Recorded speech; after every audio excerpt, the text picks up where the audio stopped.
बिस्मिल्लाहिर्रहमानिर्रहीम। Welcome to nursing lecture with Imtiaz. Dear student, आज हम बात करेंगे पैथोफिजियोलॉजी के unit number 3, that is neurological disorder, और उसके अंदर हम डिस्कस करेंगे सेरेब्रल वेस्कुलर एक्सीडेंट या स्ट्रोक। ऑब्जेक्टिव होंगे हमारे कि हम सेरेब्रल वेस्कुलर एक्सीडेंट को डिफ़ाइन करेंगे। इसके अलावा काजेज़ क्या है सीवीए के, और पैथोफिजियोलॉजी और क्लिनिकल साइन एंड सिम्टम को डिस्कस करेंगे जो सेरेब्रल वेस्कुलर एक्सीडेंट। सबसे पहले बात करते हैं सेरेब्रल ऑटो रेगुलेशन की। ब्लड फ्लो जो होते हैं ब्रेन को, नॉर्मली वो approximately 750 ml per minute blood मिल रहा होता है। और ये टोटल कार्डिक आउटपुट की अगर हम बात करें, अगर कार्डिक आउटपुट को हम 6 हिस्सों में डिवाइड करें तो 1 हिस्सा ब्रेन तक मिल रहा होता है। ब्रेन तक जो ये ब्लड की सप्लाई रेगुलेट करने वाला जो मेन प्रेशर होता है उसको हम कहते हैं मेन आर्टीरियल ब्लड प्रेशर। जब उसकी range 60 to 140 millimetre of mercury होता है तो ब्रेन को एफिशिएंट अमाउंट में ब्लड की सप्लाई चल रही होती है। अब बात करते हैं सेरेब्रल सर्कुलेशन की। ब्लड सप्लाई जो होती है ब्रेन को, वो दो मेन आर्टरीज के जो फेयर्स है वो सप्लाई कर रही होती है। One is internal carotid artery और second one is vertebral artery. Carotid artery जो होते हैं ये branch to supply most of the frontal, parietal and temporal lobe. अब जो कैरोटिड आर्टरीज है वो कहाँ पे ब्लड सप्लाई कर रही होती है? फ्रंटल लूप को, पैराइटल लूप को और टेम्पोरल लूप को। इसके अलावा बेसल गैंग्लिया को और सम पार्ट्स ऑफ द डायंसेप्लान जैसे कि थैलेमस और हाइपोथैलेमस। वर्टेब्रल आर्टरी जो है वो बेसिलर आर्टरी के साथ मिल जाते हैं और वो सप्लाई कर रहा होता है middle and lower temporal loop को, ऑक्सीपिटल लूप को, सेरेबेलम को, ब्रेन स्टेम को और कुछ पार्ट्स ऑफ द डायंसेप्लान। इसके अंदर आप कैरोटिड आर्टरी को देखिए कि एक्सटर्नल कैरोटिड आर्टरी है, और एक पहले सबसे पहले जो लार्ज नज़र आ रहे हैं वो कॉमन कैरोटिड आर्टरी है। फिर ऊपर जाते हैं तो वो एक्सटर्नल कैरोटिड आर्टरी में और इंटरनल कैरोटिड आर्टरी में डिवाइड हो जाता है। फिर वो सप्लाई कहाँ कर रहा होता है? वो सुपरफिशियल टेम्पोरल लूप को, इसके अलावा पोस्टीरियर ऑरिकुलर लूप को, और इसके अलावा जो वर्टेब्रल आर्टरी है वो भी इसके सब ब्रांचेज होते हैं। इसके अलावा internal maxillary artery, transverse facial, ये आर्टरी इसके सब ब्रांचेज निकल रहे होते हैं। Cerebral vascular accident. Cerebral vascular accident के अंदर क्या होता है कि जो सेरेब्रल आर्टरीज है वो या तो रप्चर हो जाते हैं या उसके अंदर कोई थ्रोम्बस बन जाता है जिसकी वजह से ब्लड की सप्लाई ब्रेन को कंप्रोमाइज़ हो जाती है, जिसकी वजह से ब्रेन के टिश्यू के अंदर इन्फेक्शन हो जाते हैं, जिसको हम सिंपल नाम देते हैं सीवीए और स्ट्रोक। अब बात करते हैं history of stroke. Hippocrates the father of medicine जो था, जो हिपोक्रेट्स के नाम से जाना जाते हैं, उसने फर्स्ट रिकग्नाइज़ किया था स्ट्रोक को।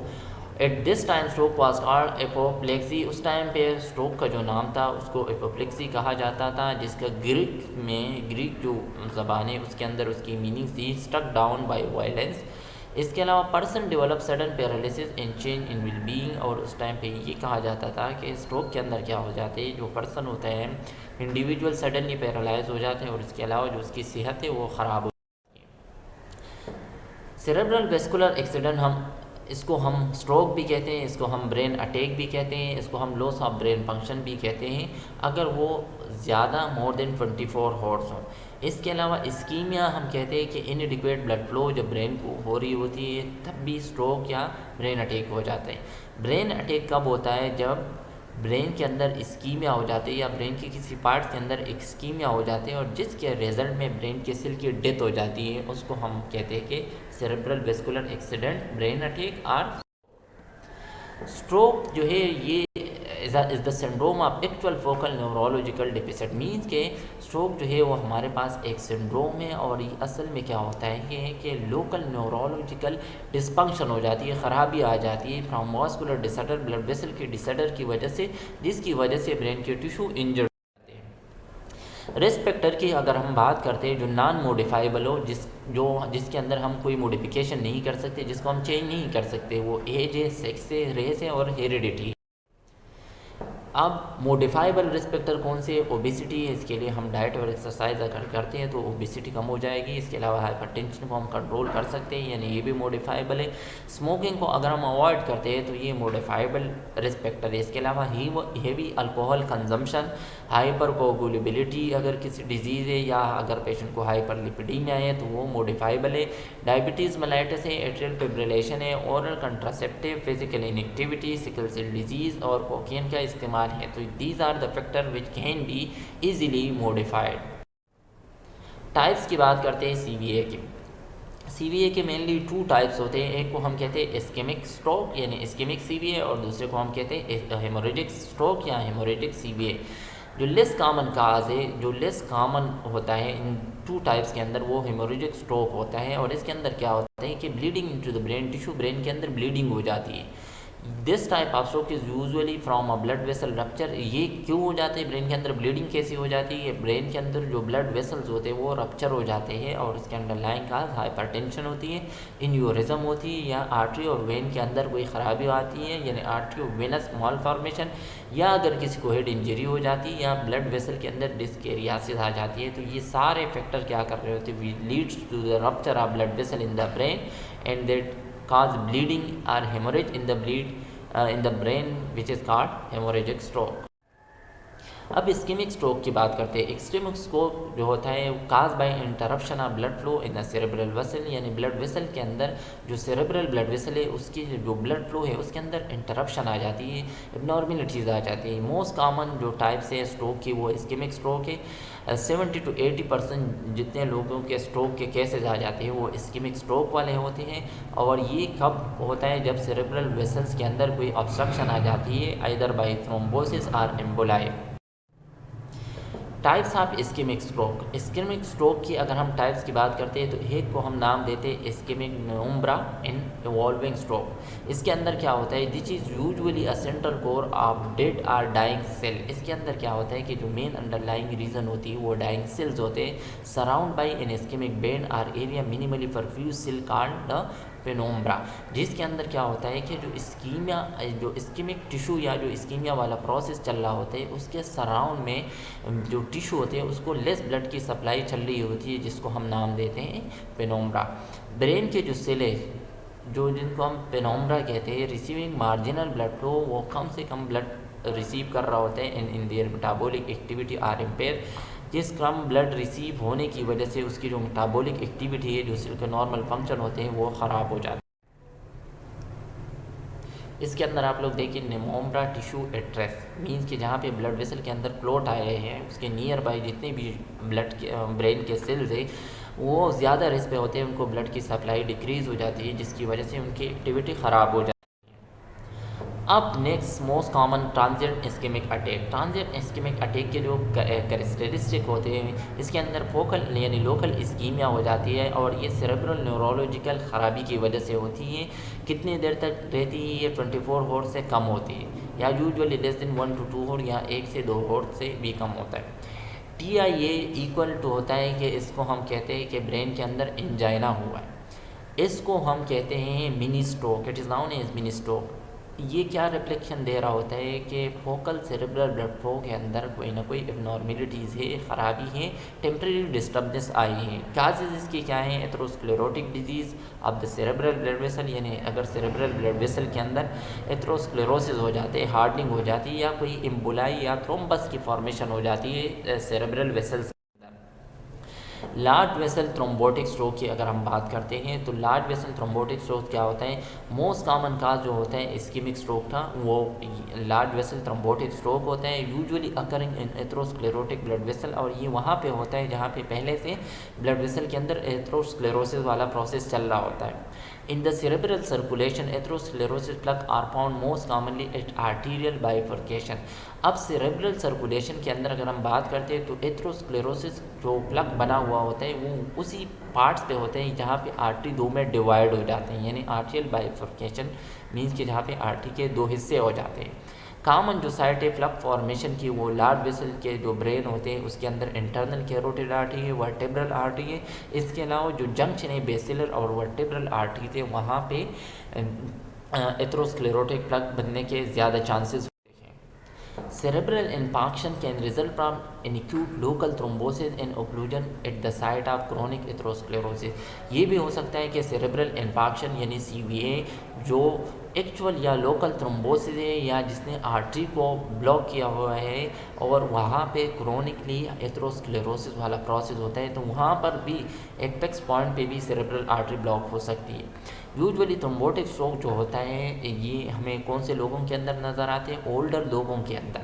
It is frequently are accompanied by evidence of atherosclerosis heart और पेरिफेरल आर्टरी डिजीज़। मीन्स कि जिन लोगों को एथेरोस्क्लेरोटिक हार्ट डिजीज़ या पेरिफेरल आर्टरी डिजीज़ होती है तो उनको ज़्यादा चांसेस होते हैं कि फ्रीक्वेंटली ये एविडेंस मिल रहा होता है कि ऐसे पेशेंट को ज़्यादा चांसेस होते हैं थ्रोम्बोटिक स्ट्रोक के।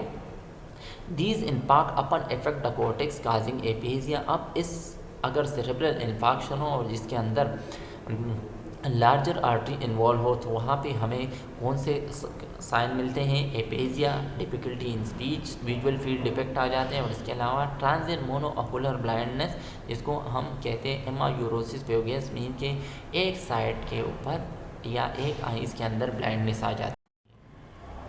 स्मॉल वेसल स्ट्रोक की अगर हम बात करते हैं इसको हम लेसुनर इन्फार्क्शन भी कहते हैं। लेसुनर इन्फार्क्ट जो स्मॉल आर्टरीज होती हैं या हम स्मॉल इन्फार्क्शन इसको कहते हैं, कितना होते हैं 1.5 से लेकर 2 सेंटीमीटर तक या इससे भी स्मॉल होते हैं 3 to 4 मिलीमीटर तक इन्फार्क्शन हो जाता है।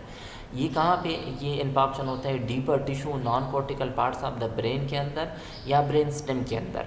ज़्यादातर इससे बेजल गैंग्लिया या ब्रेन स्टेम इफेक्ट हो जाते हैं। 6 बेसिक काज जो है ल्यूसिनल इन्फार्क्शन की वो एम्बोलिज्म है, हाइपरटेंशन है, स्मॉल वेसल ओक्लूसिव डिजीज़ है, हेमाटोलॉजिकल एबनॉर्मेलिटीज़ है या स्मॉल इंट्रासेरेब्रल हेमोरेज है या ब्लड वेसल के अंदर अगर सेरेब्रल आर्टरी के अंदर वेसोस्पेसम आ जाते हैं तो वो स्मॉल वेसल स्ट्रोक के काज बन जाते हैं। अब हम बात करते हैं कार्डियोजेनिक एम्बोलिक स्ट्रोक की। It is cause by moving blood clot they travel from its origin to the brain. इसके अंदर क्या होता है कि ब्लड क्लॉट एक जगह से दूसरी जगह ट्रेवल कर रहा होता है और ब्रेन के अंदर जाके वो ऑब्स्ट्रक्शन काज करते हैं। It is usually effect the large proximal cerebral vessel often lodging at bifurcation. और ये कहाँ पे ये जो ब्लड क्लॉट होता है जो एक जगह से दूसरी जगह मूव हो रहा होता है, ये प्रोक्सिमल सेरेब्रल आर्टरी जहाँ पे वो दो में डिवाइड होते हैं उस वाले पार्ट्स को ये ब्लॉक करते हैं। मोस्ट कॉमन जो साइट है एम्बोलिक स्ट्रोक के वो मिडल सेरेब्रल आर्टरी है, यानी मिडल सेरेब्रल आर्टरी के अंदर ज़्यादातर एम्बोलिक स्ट्रोक होता है। इसके अलावा जो मोस्ट सेरेब्रल जो एम्बोलाई होते हैं वो ओरिजिनेट कहाँ से होते हैं?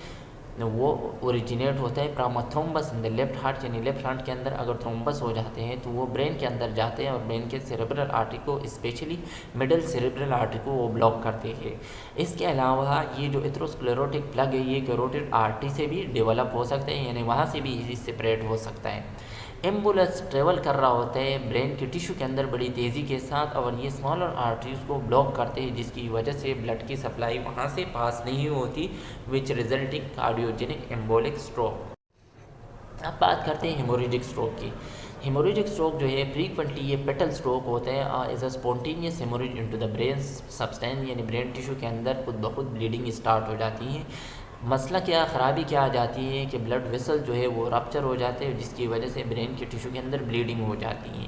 जब ब्रेन के टिश्यू के अंदर ब्लीडिंग हो जाती है तो वहाँ पे एडिमा हो जाते हैं और ब्रेन के जो कंटेंट है या टिश्यू है वो कंप्रेस हो जाते हैं या spasm of the adjacent blood vessel जो नियर बाई ब्लड वेसल है वो एडिमा की वजह से कंप्रेस हो जाते हैं या उनके अंदर स्पाजम आ जाता है। मोस्ट कॉमन जो रिस्क फैक्टर है या प्रीडिस्पोजिंग फैक्टर है वो है एडवांस एज हेमोरेजिक स्ट्रोक के लिए और हाइपरटेंशन यानी ओल्ड एज एंड हाइपरटेंशन। अब बात करते हैं इस्केमिक स्ट्रोक को हम सब डिवाइड करते हैं 5 डिफरेंट टाइप्स के अंदर अकॉर्डिंग टू देयर काज। अगर हम काज के बेस पे इस्केमिक स्ट्रोक को डिवाइड करते हैं तो लार्ज आर्टरी थ्रोम्बोसिस 20% हमारे पास वो होते हैं। इसके अलावा स्मॉल पेनिट्रेटिंग आर्टरी थ्रोम्बोसिस 25% होते हैं।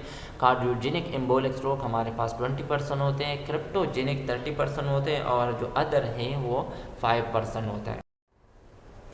डायग्नोज हम कैसे करते हैं? एक्यूरेट डायग्नोज जो है एक्यूट स्ट्रोक की ये हम किस बेस पे कर रहे थे? कंप्लीट हिस्ट्री और फिजिकल एग्जामिनेशन पे, स्पेशली न्यूरोलॉजिकल एग्जामिनेशन पे।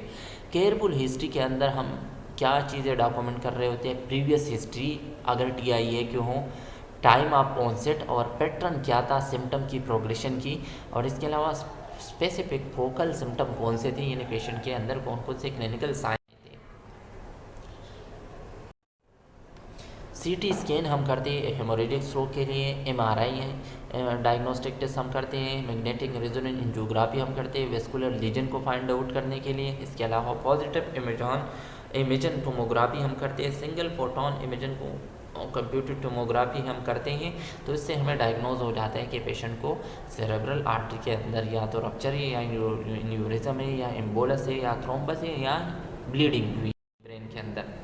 एडिशनल स्टडी अगर हम करते हैं तो हम सीबीसी करते हैं पेशेंट के लिए, प्लेटलेट्स काउंट देखते हैं, प्रोथ्रोम्बिन टाइम देखते हैं, इलेक्ट्रोलाइट और ब्लड ग्लूकोज लेवल। इसके अलावा रीनल एंड हेपेटिक स्टडी यानी रीनल के लिए भी हम टेस्ट करते हैं और हेपेटिक या लीवर के लिए भी हम डायग्नोस्टिक टेस्ट कर रहे होते हैं और पेशेंट की हम कंप्लीट लिपिड प्रोफाइल भी चेक करते हैं। ट्रीटमेंट क्या होते हैं कि हम थ्रोम्बोटिक एजेंट जिसके अंदर स्ट्रिप्टोकाइनेज, यूरोकाइनेज और इसके अलावा टिश्यू प्लाज्मिनोजेन एक्टिवेटर देते हैं पेशेंट को। इसके अलावा हम एस्पिरिन देते हैं जिसको हम प्लेटलेट इनहिबिटिंग मेडिकेशन के।